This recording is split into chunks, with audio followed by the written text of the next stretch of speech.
BBC News, I'm John Shea.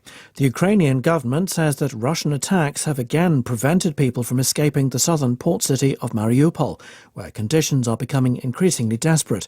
The Deputy Interior Minister, Mary Akopyan, told the BBC that it was impossible either to evacuate civilians or to deliver humanitarian aid because the Russian army was opening fire on any signs of movement. Mariupol fell into the trap of humanitarian catastrophe. All attempts to deliver food and medicine to our citizens are blocked by the Russian army. We were trying to organize and form columns with white flags. As soon as such an intention is manifested on the Ukrainian part, the Russian army opened demonstrative fire from machine guns and mortars on the movement of such columns. Fresh intelligence assessments have confirmed that several areas of Ukraine came under attack for the first time on Friday. A US satellite company said Russia's military had deployed units closer to Kiev. Its latest images showed Russian forces firing artillery towards residential areas on the outskirts of the capital. Britain said Russia had carried out aerial strikes against the cities of Lutsk and Ivano-Frankivsk. Airstrikes have also damaged civilian areas in the eastern city of Dnipro, where at least one person has died.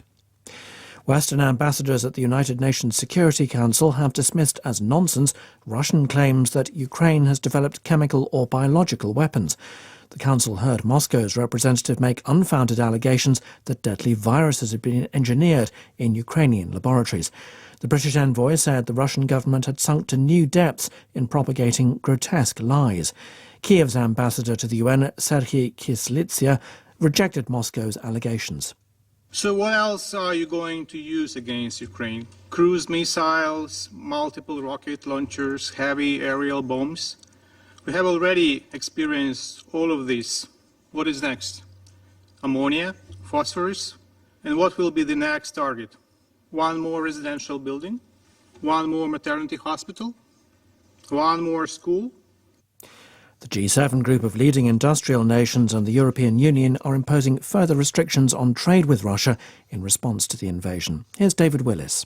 This is all part of an effort by the West to squeeze Russia economically. Revoking Russia's favoured nation trading status will mean that US imports will face tariffs and other barriers that will make those products more expensive, and in the process it will downgrade Russia's trading status. The US is also seeking to deny Russia the ability to borrow from international financial institutions such as the IMF.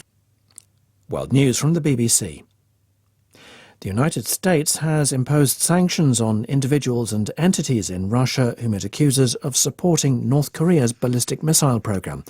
The measures were announced by the Treasury in response to reports that Pyongyang has been testing a powerful new long-range missile system in breach of UN prohibitions. Pyongyang said the tests were part of its development of a new spy satellite. In other news, Chile's new president, Gabriel Boric, has promised to govern the country in the interests of all of its people.